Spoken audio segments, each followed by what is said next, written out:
Are you having the same problem that I do?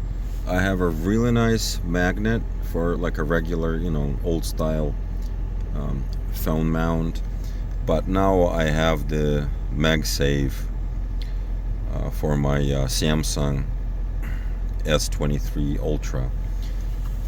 So I didn't want to change this, and I didn't know what to do.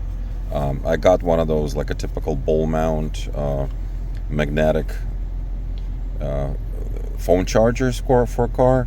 So I was gonna cut this off first and then just stick the metal plate that normally comes with this style charger, and that's it.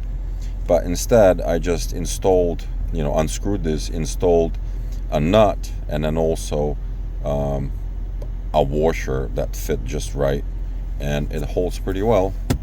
So you can see this, and then if I put my phone here, it's actually very, sturdy.